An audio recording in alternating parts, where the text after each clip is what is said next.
I did it. Then you did it.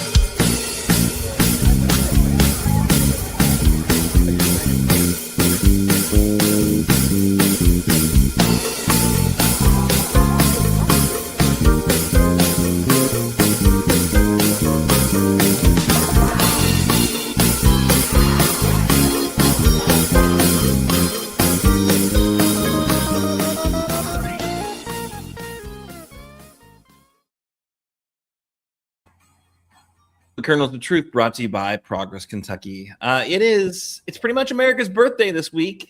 Yay, 250. Damn nice run. Sure, had some bumps along the road. 250 was nice. Taking bets on whether we're going to make it to 300. But because it's the birth of our nation, I'm going to indulge myself with a bit of a personal assessment of patriotism and hope.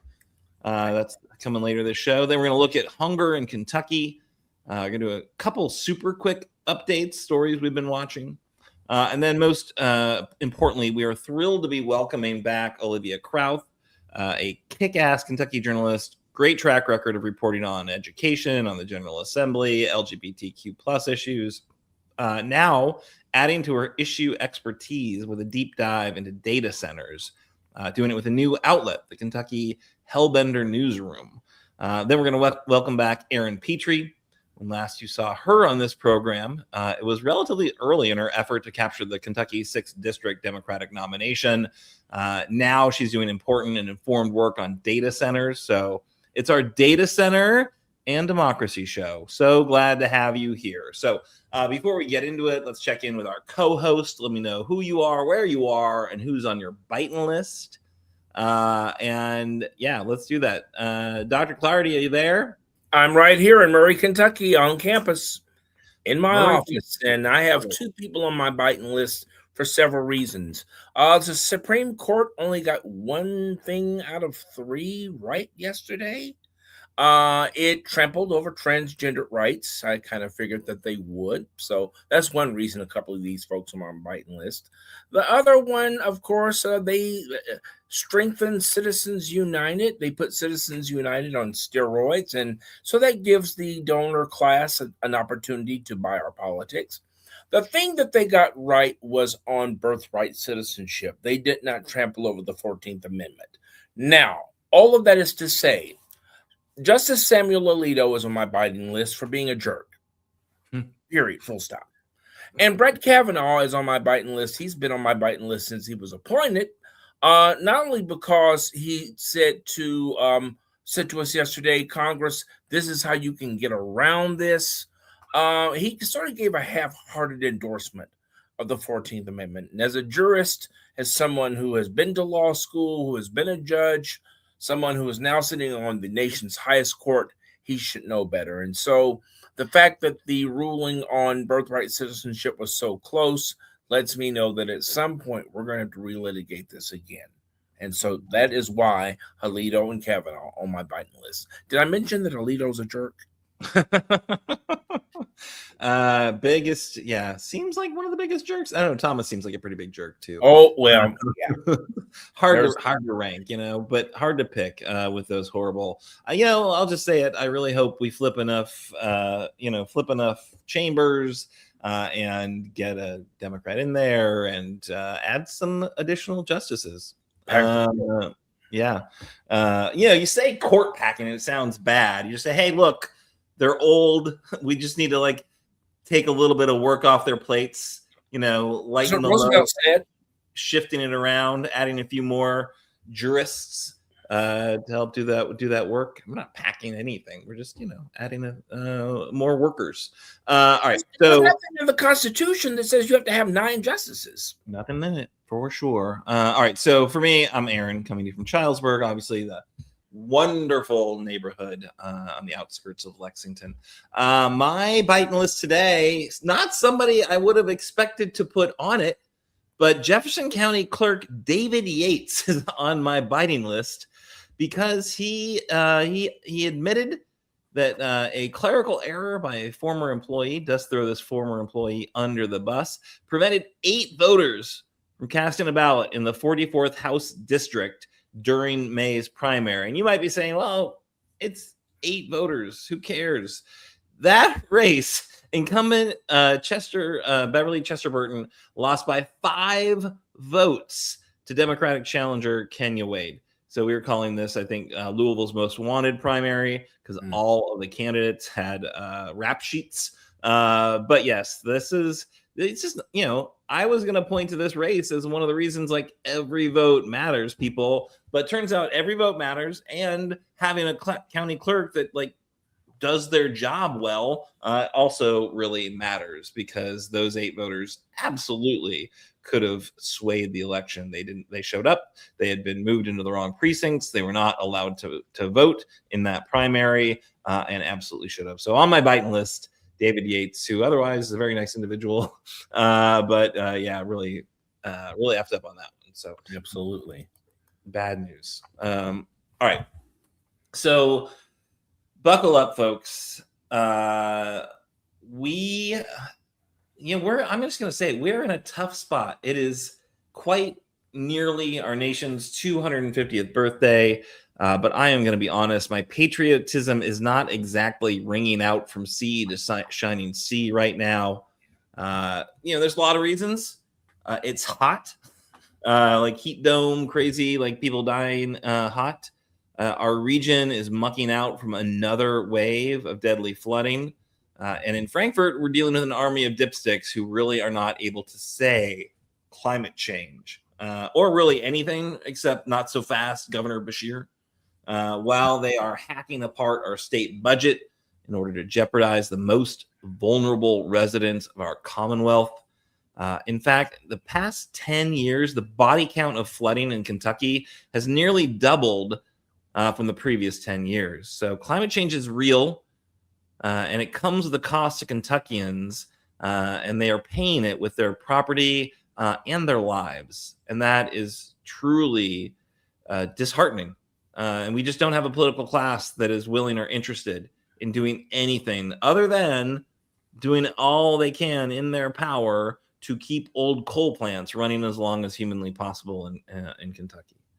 And don't get me started on D.C., where, as we just heard, a complicit SCOTUS is almost given this lawless, racist administration everything its shrilled heart desires in order to advance white nationalism and to eviscerate Black political power.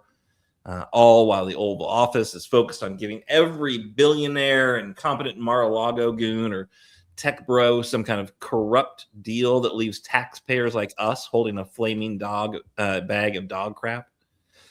Thankfully, we got a couple of amazing events that really should help us all hold on to some hope, help us find some faith in our fellow humans. But first one, it's the World Cup. Amazing. Mexico, Canada, and the US of A are the fortunate recipients of a magical confluence of sport, world travel, Cinderella stories, and ranch dressing.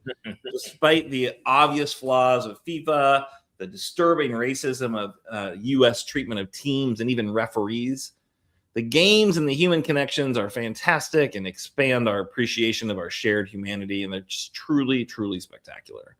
I do promise we will wrap up by 8 o'clock. The other amazing thing, that one seems to be advancing as quickly as below, splitting Paraguay's defenders. It's a Team USA World Cup reference for you. The midterm elections, they are coming incredibly quick. They're Tuesday, November 3rd, and that is just 124 days away, people. Here in Lexington, we have got the unicorn-like gift of an open, competitive congressional race. And while the rest of the blue versus red universe is trying to gerrymander every state for maximum partisan advantage and hell with the voters' interests, we have a legitimately competitive congressional race that will be decided by voter engagement and turnout in Lexington and the 15 surrounding counties. As a quick reminder, the last time this district was in play was in 2018, which is the first Trump midterm. And in that race, Mama Marine, Amy McGrath, lost to Bootlicker Barr by 3.5 points or so. That's just under 10,000 votes. This race will likely be even closer. And here's why. Garland Hale Barr IV was an incumbent. Say what you will about Big Banks Barr, no one really disliked him.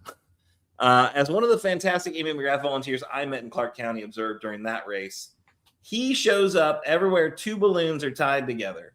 An empty suit or no, he was fairly likable on the campaign trail. The power of incumbency, though, is off the table for this race. And the Trump bootlicker in the Kentucky 6 race is Maha Dr. Ralph Alvarado, or as I prefer to call him, Elder Abuse Alvarado. He is a complete carpetbagger. To jump into this race, he had to quit his job as the Tennessee Commissioner of Public Health.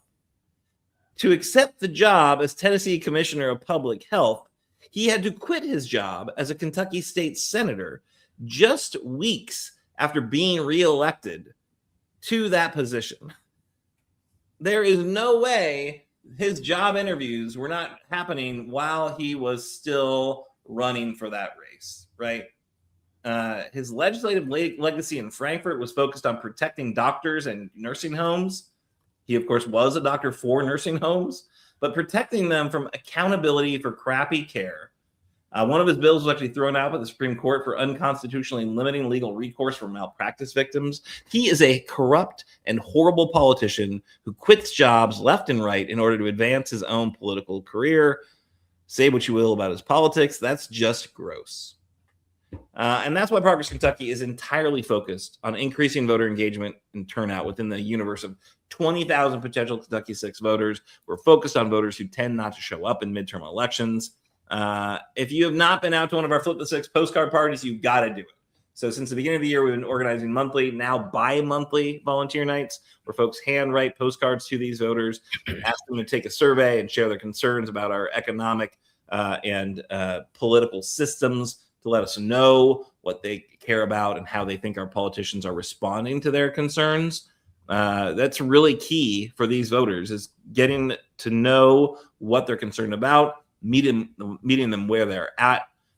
Really grateful for West 6 Brewing, which they've been loaning us their barrel room since we launched this campaign. Since primary night, Wisebird Cider has been welcoming us to their Distillery District cider bar. Both spots have great food and NA options in addition to their namesake beverages. And really hot off the presses, great news. We just added a new event in Frankfort at the Kentucky Coffeetree Cafe. We're going to be there on Tuesday, July 7th, so next Tuesday.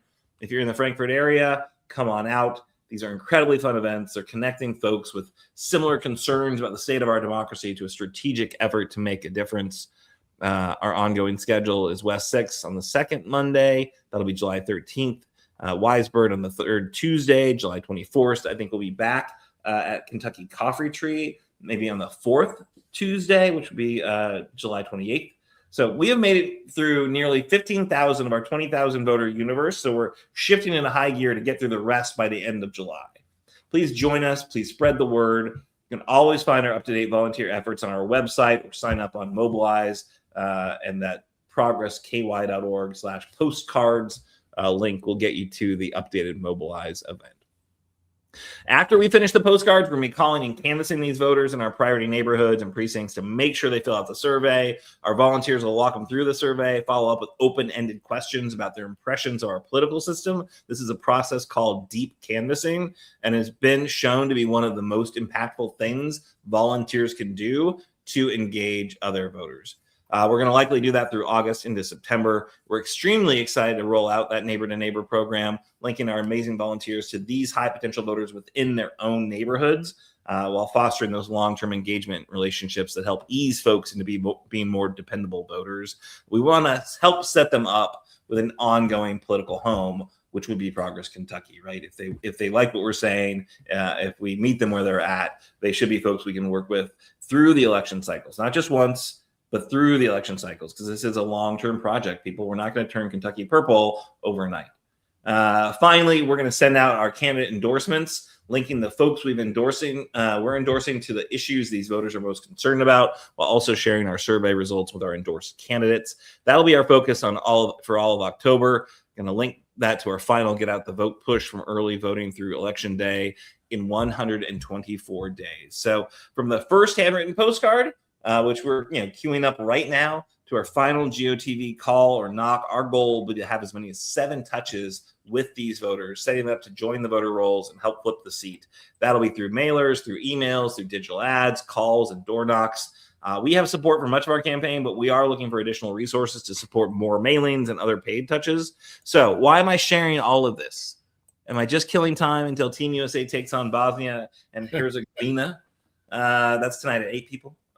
Sure, but also because we really needed to step up and help out for Progress Kentucky to complete our program and win this seat. Also because this is what gives me hope for our democracy. At that big, 250-year anniversary, if we want to make it to 251, this project is critical. So if you want to help out, here's what you can do. Join us at our bi-monthly volunteer nights. I guess it's tri-monthly. I don't know if that's the right term at all now that we're doing Frankfurt. But bring a few friends, bring your kids, recruit your crew. If you can't stay for the full 2 hours, you can swing by and grab a voter list and a stack of postcards to fill out in your own time. I will promise you it's way more compelling to do it in a big group, way more fun. But use and share our Mobilize link right now, progresskentucky.org/postcards. Share that on your social. Share that in your group text. Share that where people are sharing their concerns about whether the 14th Amendment was going to be overturned. So that's the first thing to do. The second thing to do, and you can do this wherever you live, you don't have to be close to Lexington or Frankfurt or anywhere, help us fund the campaign. So our one bulk mailing job alone costs about $12,000, and we'd like to do 2 of them.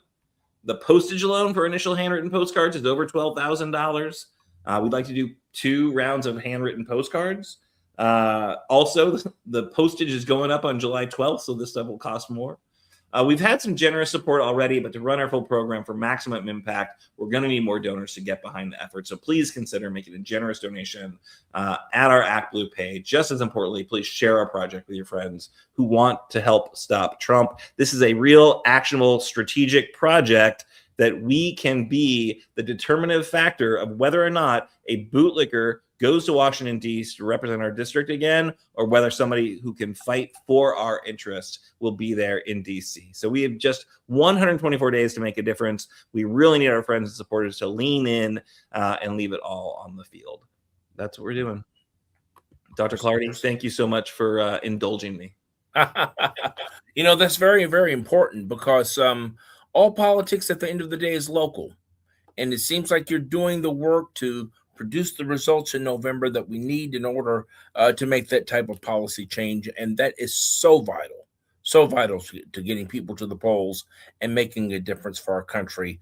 And hopefully we'll get to see at least 275, at least, maybe 300, but it's all going to depend upon the work we do here today. Yeah, no, I think that's totally right. I think 251 is a question mark. The USA will certainly be alive. Will we be a democracy? Where will we be on the democratic scale, right? Will we be even more authoritarian? Where will we be? But yeah, and that's why we really do need to stand up and step up and lean in. So thank you, Dr. Clardy, for indulging me. I think we're going to do news of the week because we do have some stories we want to get to, right? Right, Parker? Parker's like, what, Erin? I don't have it. There it is. There's the graphic. I always get excited because it moves. All right, so we're going to do news of the week. We've got some important stories to bring you. One deep dive, and then we'll get to our guests. So I think you're first up, Dr. Clardy. Well, the thing that has always bothered me is that we are the richest country in the history of humanity. We have the money to build bombs, to kill people, but apparently we cannot find the will to generate those resources to feed people. Now, that bothers me greatly. Budgets are moral statements, and the fact that we cannot find those monies available to feed the most vulnerable among us in this commonwealth is really very disturbing. Hunger is a huge problem in this commonwealth. It affects people from the Purchase area to the Pennyroyal to Appalachia to the Golden Triangle. It impacts us all. And a recent survey from our statewide food bank support system, Feeding Kentucky, found that, get this, 27% of folks under 65 are skipping meals or cutting down portion sizes because there wasn't enough money to buy food every single month, with nearly 1/4, or at least 1/2 of folks between 18 and 54 are going an entire day, an entire week without eating because they don't have enough money to feed their family. Now, add to that skyrocketing prices. Trump's tariffs, this war, farmers can't have the diesel, the fertilizer to grow food. It's a real mess. This war has cost us a lot. Of course, Iran choked up the Strait of Hormuz, which also complicates things, and things are just not getting any better. You add to that the fact that food prices alone have increased between 3.8, this is between April of last year and April of this year.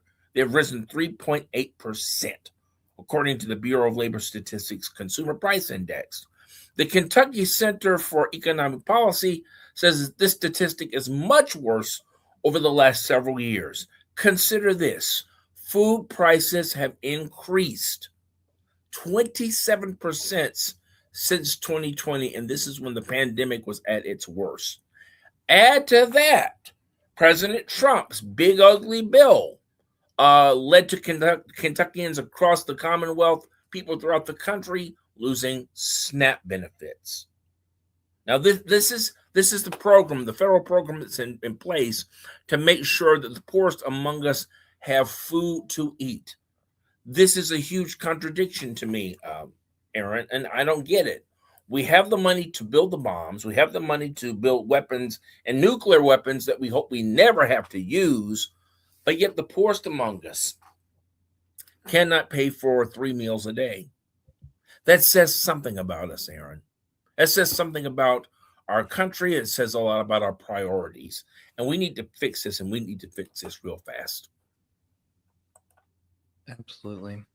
Yeah, I looked at that dashboard, and I encourage everyone to check it out. It's like survey data that Feeding Kentucky put together, and you can look at your region, you can look statewide, and statewide, it's like nearly half of people in our Commonwealth under the age of 65 are skipping like an entire day of meals because they don't have the money to pay these inflated food prices. And people, it literally is. It's like, oh, well, I'm going to pay for my medicine. I'm going to pay for my, my meals. I'm going to pay for rent. I'm going to pay for my electricity bill. Like, people are having, like, it's fundamental, Haslow's, hierarchy of needs right now. People are like trying to figure out what they can pay for. And it's just shocking.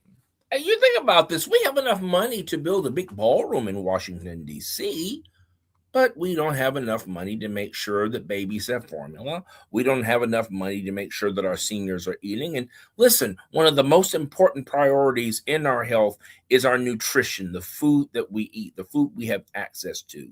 And people's health is not really sustainable without a good, healthy diet. And for governments to be indifferent and, from my view, complicit in this problem, it is unconscionable. No, I mean, and this is what I'm taking with me going into the United States, going into 250, that we've gotten our priorities so badly messed up. No, and the impact of that one big beautiful bill, right? The big ugly bill on hunger and on SNAP, it's outrageous, right? Did we show that graphic? So if you are questioning who should you talk to about these insane cuts and the number 40,000 plus people who right now are not getting the SNAP benefits that they should be getting, at least 11,000 kids in Kentucky who are going hungry because of this. That's who you need to blame, is those GOP members who voted to get this bill across the finish line and did it without shame, seemingly. So but yeah, all right, thank you for covering this really important story. No problem. I think it's really, we're going to keep coming back to that big ugly bill and what it's done to the state of Kentucky because it's significant for sure. I know healthcare numbers are coming in now because it's actually taking effect and the effects are horrible and something we need to keep an eye on. All right, so continue with the news of the week. These are just updated stories we need to keep an eye on. Questions about ongoing issues. The number one is Bevin in jail yet? So Matt Bevin, former governor, everyone's been keeping an eye on this one. There's a court case. His son Jonah is basically suing to get more support from his adoptive parents who have cut him loose, actually abandoned him in a kind of troubled youth home in Jamaica. What an asshole. Bevin turns out has not been paying his taxes since 2021, federal taxes. So he doesn't have the data that the judge was asking for his like economics, his money, like to show his money. The best way to do that would be to show your tax returns, but he hasn't filed federal taxes since 21, which is insane. And if you and I had done that, we would probably be in jail, Dr. Clardy. Under the jail. But this judge asked for that information, and Matt Bevin, smarter than everyone, has not been providing that information. And unfortunately, despite an arrest warrant being issued, apparently they've not seen fit to go up to Maine to hunt him down and get him arrested. So he's not in jail yet, but there is still an arrest warrant issued. All right, moving on to our second ongoing story we're keeping an eye on. Is Mitch still alive? And although pretty clear he's not actively taking part in Senate business, he's not voting. His office says he's paying attention, though. Seemingly, he still is, yes, alive. FYI. The last time I saw him on television, it was during a Senate Foreign Relations Committee hearing, and he did not look good. And the last time I saw him live in person was at Fancy Farm a few years ago, and he looks worse than he did at Fancy Farm. And I'm very, very concerned. Are you really concerned? Are you that concerned? Yeah, in the sense that is the truth being hidden from us? I mean, what's really going on with him? And they said he was unconscious. We need to know why, and we need to know the status of his health. This is serious. No, for sure. We've gone long, so I'm going to blame my rant. We went too long. We need to get moving to our guests. Really excited to talk to these experts we're bringing in to give us the breakdown on a really important story, seemingly the most important story. It's getting a lot of attention. So excited to be joined by Olivia Krauth, who's with Hellbender Newsroom, which is exciting because last time Olivia was on the show, it was very informative, but she was not with Hellbender Newsroom. And I am pretty sure the last time she was on the show, that Hellbender Newsroom did not exist. So, Olivia, welcome back. Hello. Thanks for having me. Yeah. So congrats on the new gig. What is it?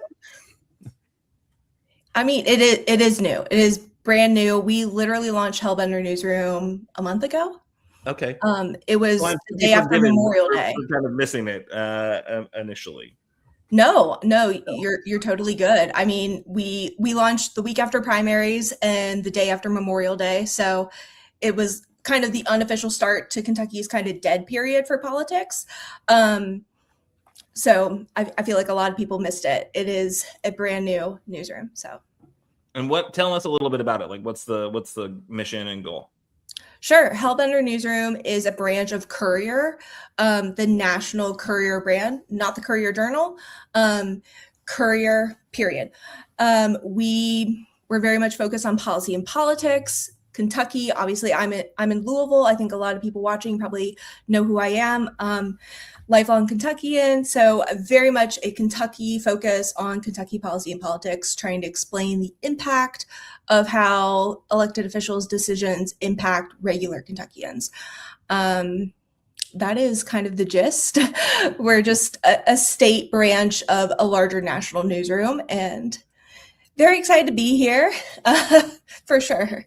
Awesome. Well, yeah, cool. So glad that you're still on the beat, still paying attention to Kentucky politics. You've done such an amazing job there. So, I realized as I was, scanning the socials, I was looking for who's doing the best reporting on data centers, because data centers really are, this huge issue that's kind of seemingly come out of nowhere. As you know, I'm a Lexington resident, so saw the Lexington Fayette urban county government step up to say, hey, we're going to put a moratorium because there was one that was just all of a sudden going to be showing up in our backyard without seemingly anyone, getting any advance notice. So they put the brakes on that, which is great. But now I'm seeing these are happening all across the Commonwealth. Tell us what's your reporting revealed about what's going on with data centers in Kentucky. It's Large question. I feel like the data centers really have been the topic of the summer. I have seen people concerned across the Commonwealth about data centers, and it's hard to tell sometimes. I'm one person. There are 120 counties. It's hard to tell sometimes if a data center has already agreed to like buy land, if they're already coming to town for sure, or if people are just worried about it and local officials are putting in a moratorium of some kind or weighing some sort of regulation. What is important to know about data centers is that there were a few bills earlier this year during Kentucky's 2026 legislative session that would have put some sort of regulations on data centers. The legislature a few years ago put out some tax incentives to bring the data centers to the Commonwealth. And then they were kind of like, let's maybe put some regulations on this. Those bills failed. One of them kind of came close multiple times to passing and then didn't go anywhere.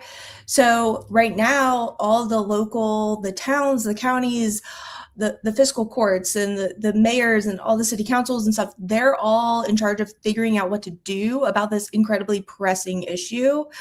And it's been interesting to watch for sure. Yeah.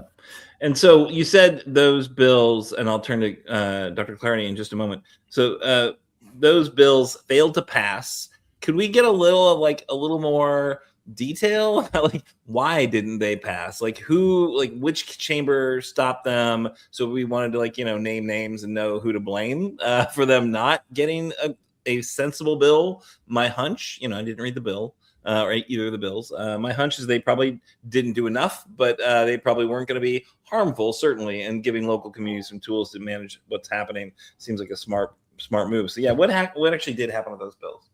So it seemed like the main bill, I believe it was House Bill 593 from Representative Josh Bray, who is very much considered one of the most conservative people in this state house.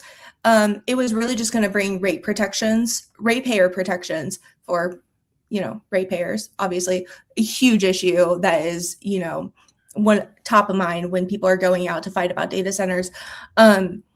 And I believe some of the issue was that LG&E kind of maybe stepped in. I saw some reporting around that. I talked to Representative Bray a few weeks ago, and he said he didn't really think there was all that much wrong with the bill. He thought it was a really good bill, and he does plan on kind of revisiting it over the summer and into the fall, and then refiling some form of it in the 2027 session. Gotcha. So maybe some utility involvement in the political process. I know they spend a lot of money in Frankfort, and their views and interests tend to be protected. But and then Dr. Clardy, any questions you got for Olivia about the data center rush that's happening right now? Yes. What do you think accounts for such resistance in local communities against these data centers? Is it environmental impacts? Is it fear of what AI could be, or misinformation about what AI is or isn't? What seems to be the disconnect here? Sure. I mean, I'm paying attention to these fights all over, and I can't say I have seen a ton about we don't like AI, we don't want it here. There are some people for sure who feel that way. I think a lot of the concerns that I've heard reporting on this topic are the environmental concerns, for sure. I was up in northeastern Kentucky out near Ashland a week or so ago, listening to their concerns, and it's beautiful out there, right? Nature is a huge part of that area, and they're worried about the noise, the water consumption, the number of jokes, quote unquote jokes that I've heard about, oh, you see all these trees, they will be gone in a few years. That kind of stuff, that is a serious concern for them. We've also seen some concerns about job creation. People are concerned about an out-of-state corporation coming to town, getting all these tax incentives, and running away with the profits. So there are a lot of issues that I'm hearing from folks, and it really is very widespread. Yeah. Makes sense. Yeah, and it does seem like one thing you mentioned earlier seems to be a real consideration, which is what's the impact of this massive draw of energy on the local grid, on the local ratepayers. Theoretically, a data center would pay for all its energy, but what's the additional impact of having some huge energy suck dropped into I don't think anyone's thinking that Kentucky's grid is like some amazing model, right? We lost a huge aluminum smelter because we didn't have it was Century Aluminum maybe, but last year there was like this huge deal that people are getting really excited. It looked like we're going to like fire up another aluminum smelter. We don't have very many of them in the country right now, but it's a huge project. Would have been a lot of jobs, would have been a lot of money, but we just didn't have the energy, and they wanted a green energy, right? And so our energy is like old coal, which is the dirtiest out there, and so we lost that project. Right. So the idea that like we're losing smart projects that a lot of people were fighting for, but we're getting all these data centers dropped onto our grid. I think it seems sensible to ask questions like what's it going to do to the grid, and what are the ratepayers are going to have to do to pay for the larger impacts that are going to maybe be needed to meet those energy needs. Right. Yeah. Was there a question in there? I don't think I asked a question. Sorry. But maybe we should bring Erin Petrey as well, because I know she's got doing a lot of work on data centers. We really did want to have a kind of a conversation about this. But what's the current tally, Olivia? Do you know how many are being proposed? Like, the tally. Yeah. I feel like the tally, even if I took a tally right before I started this conversation, it would be different now. Yeah. We're constantly seeing like fiscal court meetings. We're seeing moratoriums being proposed. We're seeing fights over planning zoning and like 120 counties, folks. Like planning and zoning at 120 counties is a lot to watch. So it's hard to keep a tally. I don't know what the tally is. I'm going to be so honest. I'm so sorry, but no, that's fine. I had seen some estimates that I think it was like 35, but maybe I'm remembering the number of rural hospitals that are threatened. I don't know. I feel it's around that number, maybe. No. I know what you're talking about now. That was kind of the estimate I think power providers provided to some entity of how many projects have been kind of proposed or they've been approached about. I don't know how old that number is, though. I think it was actually 29, but I'm not sure how much that's changed. We will turn to the Google machines and see what we can find, but also appreciate your insights there. And where are the biggest fights happening right now? Is that like where like the kind of most advanced opposition, or where you're seeing local communities really step up? Yeah, so I would definitely say up in like the Boyd County, Carter Greenup area, they've already like the data center is coming to that area. It's just a matter of getting them to kind of sign on to some of the community's wish list. I'm also seeing a lot around Bell County, Mercer County, of course. We're still waiting on more details about Louisville, Lexington's, like what their moratoriums are ultimately going to look like. Those are kind of the big ones I'm watching right now, I think. Awesome. I see a lot of folks who are paying attention to this issue in the chat, and glad to have community members who are involved. Suzanne Baker Griffith, I know, has been super active in Boyd County. Edith Speaks was really paying attention as well. So it is our hot data center summer, and it looks like an issue that we really do need Olivia's reporting, and we need some really kick-ass advocacy. So let's go ahead and bring in Erin Petrey. As I mentioned at the top of the show, hi, Erin. As we mentioned, she was a candidate for the 6th district when we first met her, like I don't know, a year ago. It's been a minute. So, Erin, how'd the race go? Given your kind of like how was it being a first time candidate and in that big fight? And yeah, let's get your thoughts about that to start with. Yeah, I mean, listen, I'd never run for political office before. So, and I'm definitely someone who doesn't like to start things small. So I was like, you know what? I've never run for office before. So why not just do U.S. Congress? As Elle Woods says in Legally Blonde, like, how hard can it be? And so it was really a fascinating experience. I learned a lot about the types of reforms that, I knew that we needed to make, but I felt them palpably, from the front lines. And but I think honestly, the best part of it was just being able to connect with folks from across the district and from across different places of Kentucky that I never would have had that opportunity to before. So it was a tremendous experience. We were able to, get a decent amount of votes. I think we were about 16% of the vote. And for someone who did not have a political name, did not have a lot of rich backers, was not an establishment candidate, I think we did pretty darn well. And one of the issues that, because I have worked in the data center industry, that I really took on towards the end of the campaign, which is when things started heating up here, was the data center piece. And I'm continuing to do that even after my candidacy has ended. Yeah. So tell us a little bit about demand data center accountability.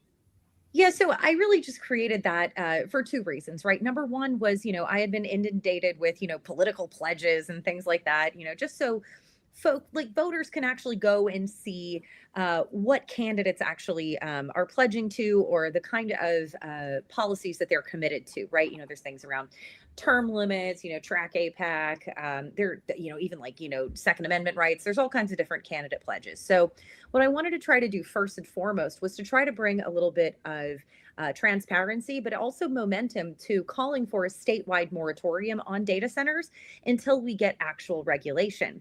But the second piece, and it says this on demanddca.org, is I wanted to find a way to, as Olivia mentioned, there's 120 counties, and within all of those counties, there's multiple different authorities making decisions, whether it's the fiscal court, the judge executives, the city council, planning and zoning commission, whether it's a county government, whether it's a city government, whether there's city and county together that do make those decisions, trying to find a way to collectivize our actions, because there's a lot of good work being done there, but wanting to be sort of a nexus for that work. And we are really getting started on doing a lot of that work right now. That's awesome. Dr. Clardy, any questions for Erin? Yes. Where do you see this going, this debate over data centers and local communities? There's a lot of angst about this, a lot of concern, but we also know that AI and data centers, this could be the wave of the future. And I know it's very, very hard for paradigms to often change and shift without resistance, but where do you see this going? Yeah, so this is one of those conversations that can easily spider into a lot of different directions, right? I mean, you can even start all kinds of topics from healthcare to universal basic income to land use to tax structures can all kind of come into this, right? But I'm really going to stick to sort of the main focus where I am, which is number one, I think that the most incredible part of this is that it provides a rare opportunity, especially in a blood red state where we are right now, an opportunity for bipartisan work on an issue that's actually impactful and, could have a tremendous impact on our future.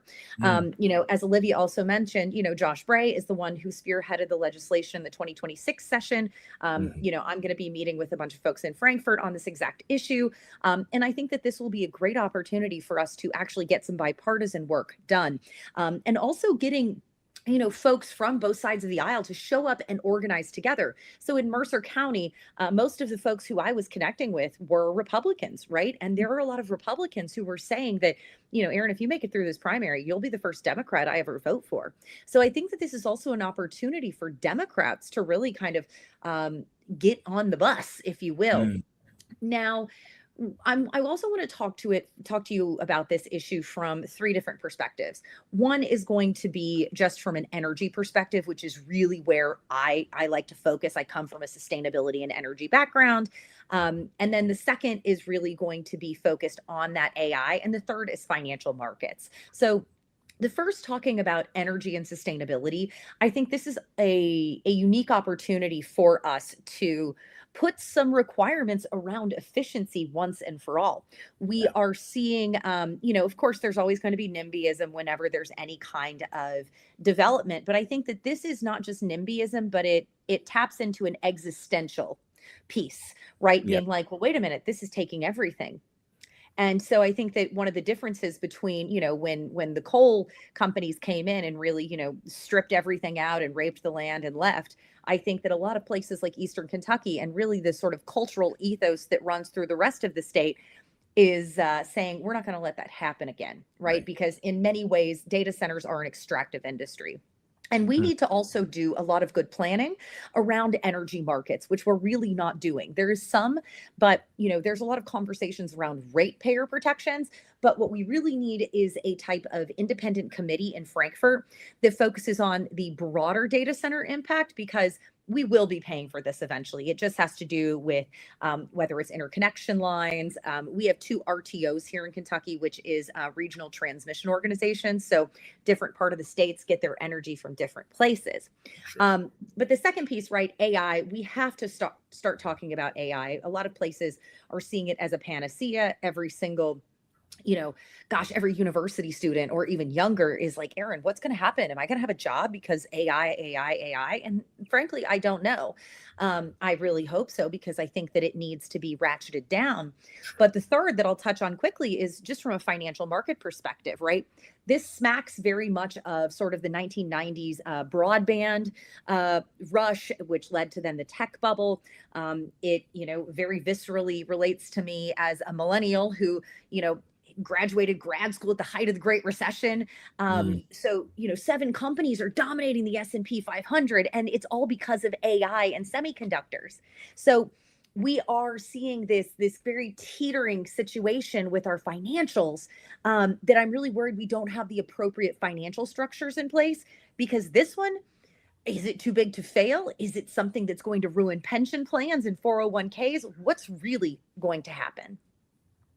Don't worry, Erin. We are going to ask AI to help develop our profit model so that AI will make money. So don't worry. It's not a bubble. Don't say bubble. It's just that is, in fact, something that AI executives have said out loud with a straight face is insane. Yes. It does seem like this is an issue that, AI is coming, because corporate America has decided AI is coming.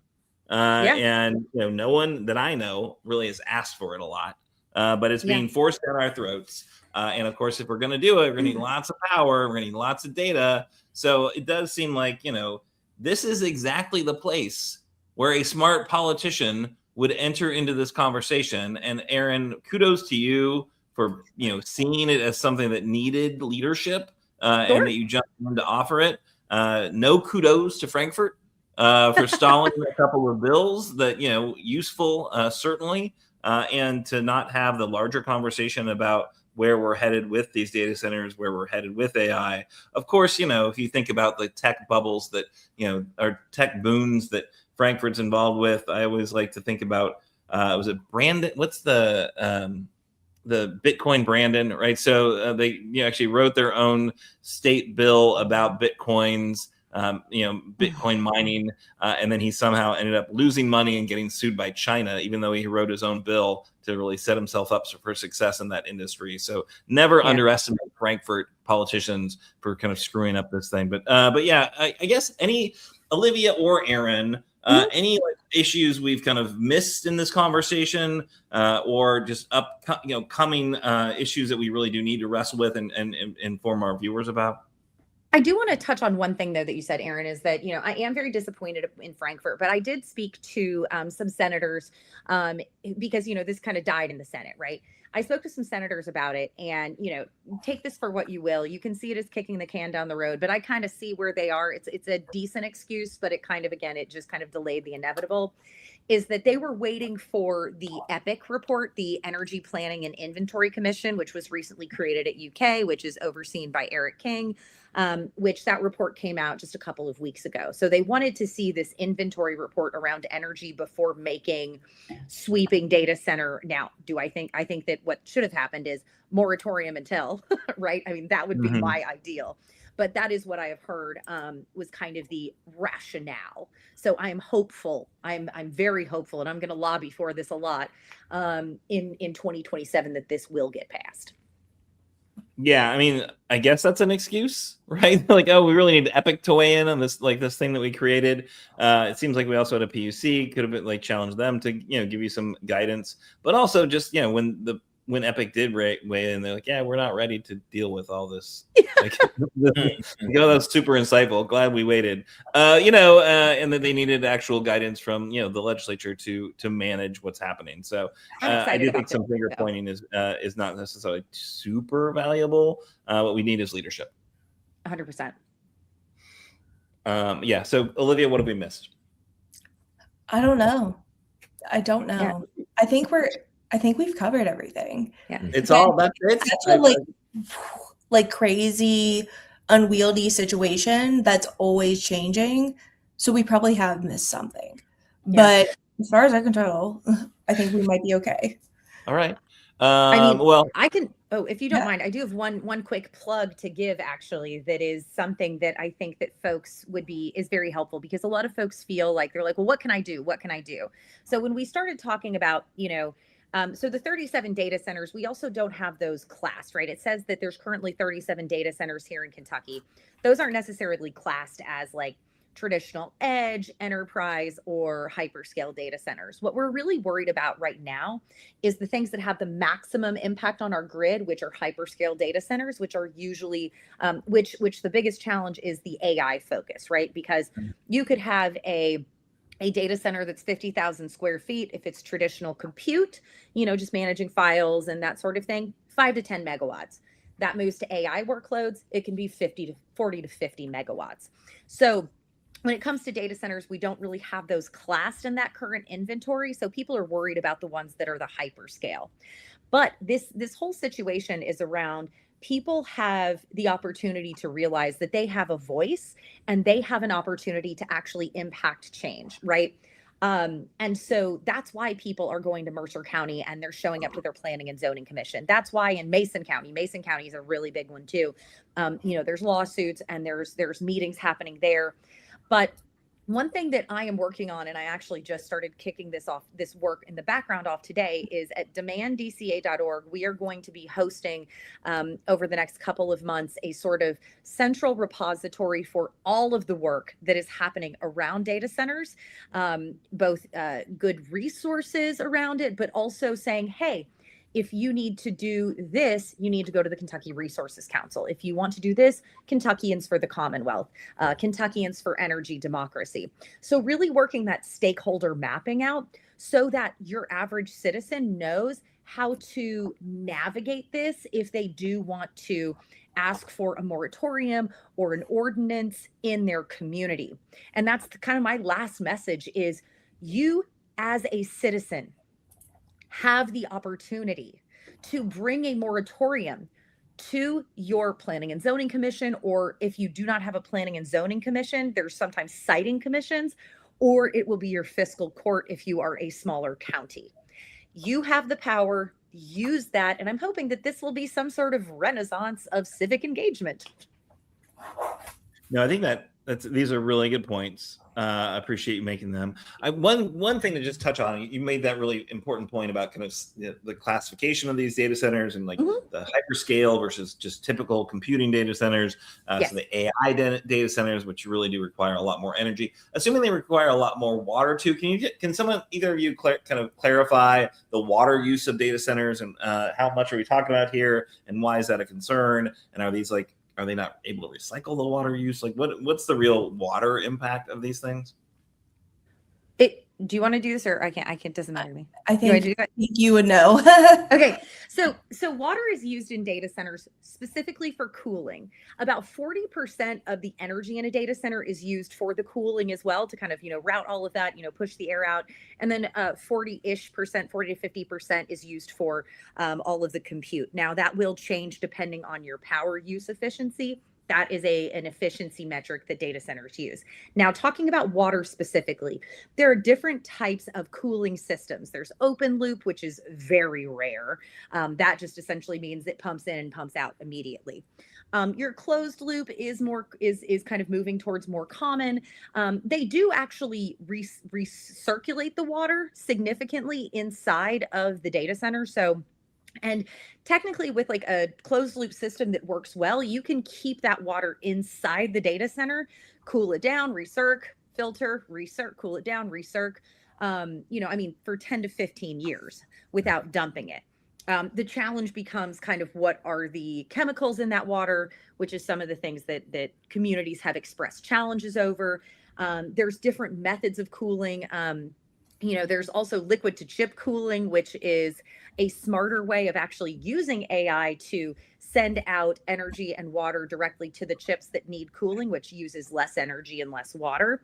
But when we talk about water, it's not just we're sucking it up, putting it in there to cool it and dumping it immediately out.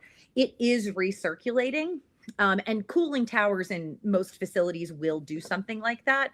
But different parts of the industry are trying to use less and less water, but they also don't want to use things like coolants, right? Like Freon or other types of coolants that have higher greenhouse gas, global warming potential, GWP, because that is that is a worse chemical footprint than water itself.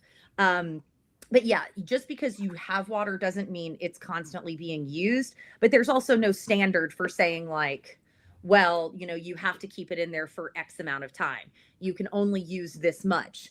And in water stressed areas, that is a challenge. I know that there has been water stressed areas such as in like Spain, the Middle East, in parts of South America, and even in the United States that have come up to that have come to challenges with some of these hyperscalers.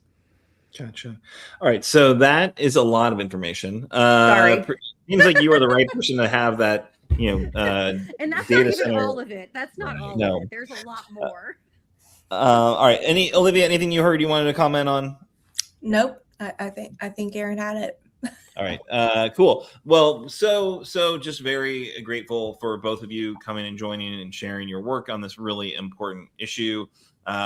Suzanne Baker Griffin notes that Tara Wolf, which is one of the proposed data centers, was actually responsive to her concerns and answered her questions, giving her better information, whereas Kentucky Power was not actually as responsive, which is interesting because one of them is a regulated utility that should be responsive to ratepayers, and one of them is just a private company who's trying to advance their economic interests. So at any rate, do appreciate everyone's engagement on this really important issue. We will return to it. I don't think we solved it today, but I do think it's really important that we keep an eye on what's happening, because this is, absolutely hot data center summer, and it will move into what's the legislature really going to do. And it's really important that we don't just leave communities on their own interacting with these corporations. I think we need some support and some guidance. I think you guys are providing the information and that guidance, but I think it's critical that we get leadership from our state house. So that's certainly something that Progress Kentucky will be watching and engaging in. All right. Thank you both so much for sharing your evening with us. Appreciate all your expertise. Thank you. Thank you. Thanks for having us. Of course. All right. So we are just 2 minutes away from kickoff. So really important we wrap the show up before Team USA is out on the pitch, Right. Dr. Clardy. So I think that's it. I think we're going to close out the show. Sure. If you want to do it, if you want me to do it, what's your vibe today? You go ahead and do it, because I don't want to mess it up. I think I messed up my page already, and now I don't want to read the wrong thing. So, but I will just say this conversation we had about data centers and the new technology and, what's going on now with the World Cup. Erin, even though there's some terrible things that's going on in the country, there's some great things going on in the country and great conversations that we're having. And honestly, with this conversation about technology, this is really an exciting time to be alive. I will say that much. It's an important conversation. We kind of glossed over something that Erin said, but I think that idea that people are really rising up and engaging and are figuring out local decision-making bodies that they might not have even known about before, but they're figuring out, who's elected, who's appointed, who's got a voice, and how do we get them to hear our voice and carry those forward to put some sensible checks on data centers as they're rushing in. Really, I think it is. There's hope there for sure. All politics is local. I'm a little bit, I've said that, it's a good saying. I've used it myself. I do wonder about it. Like, I do think it's like absolutely true. Like right now, if something's showing up in your backyard, you are going to figure out how to engage, right? That's right. I do think there's a little bit of but now more and more of our politics is national, just because like the local news story. I'm so glad that Olivia is back at a great entity that's supporting her reporting. Right. She did, she was with Gallery Pass before, which she was kind of, doing on her own. And I think like journalists shouldn't have to also create their own, publishing house to be able to do their work. Right. But it's so important that information is out there and shared because, it's so much of our news now has got a national lens to it. Right. Honestly, if you and I just wanted to spend our once a month when we chat, here on Progress Kentucky, we could just talk about Kentucky, or we could just talk about DC politics and Trump and his latest outrage. We would probably get more views. We would probably get more hits just by leaning into where people's brains already are, which is outraged by Trump. Right. But I do think it's really critical that people pay attention to our state lawmakers, to our state policies, to our state politics. So, obviously, I'm biased, but yeah. So appreciate you, Dr. Clardy. It's always one of my highlights of our month is when you and I get to have a conversation about. I love it. I wouldn't miss it for the world, and I'm looking forward to August already. Oh, thank you, sir. Well, enjoy your summer. I know you're at school right now because I can tell it by the books in your background. But I'm assuming you're going to be able to get a little time away from campus. I will. Fantastic. All right, Dr. Brian Clardy. Always appreciate him. Let me close out this show. Progress Kentucky is a nonprofit organization. We are registered with the Kentucky Secretary of State. We are organized as a 501c4. We're affiliated with the Indivisible Project and Common Ground Kentucky Action. We are also proud members of the Forward Kentucky Network. Progress Kentucky's goal is to educate, organize, increase voter turnout, and advance a progressive agenda through civic engagement. We're going to be back next week. We're going to be joined by two-time Emmy Award-winning online journalist, John Russell. So John Russell, he of the legendary mullet, he's with More Perfect Union, which is a digital media project started by Bernie Sanders' former campaign manager, Faz Shakir. John has done fantastic reporting from rural Appalachia. I have been bugging him to come on the show for quite some time, and I'm absolutely thrilled. Since I first reached out to him, they'd won an Emmy, and it kind of got on my radar, because the Emmy was about some stuff that was happening in Kentucky and Appalachia. Then they won a second Emmy that I think was also about some work in our region. So really, really thrilled that John Russell is going to join us next week. Production of episode 265 was by Parker. Parker, thank you so much. Nate Orshan wrote and performed our theme song. You can find more information and music. Oh, and just going to tease it right now. If you know anything about NATO, he's written songs for most of our priority campaigns. As you heard at the opening, we are all about the 6th district race. Put two and two together. There might be a song coming for the 6th district race. Heard it here first. If you miss our weekly live stream on Facebook or YouTube, audio podcasts and our show notes are available on Apple, on Spotify, wherever you get your podcasts. I'm pretty sure we're there.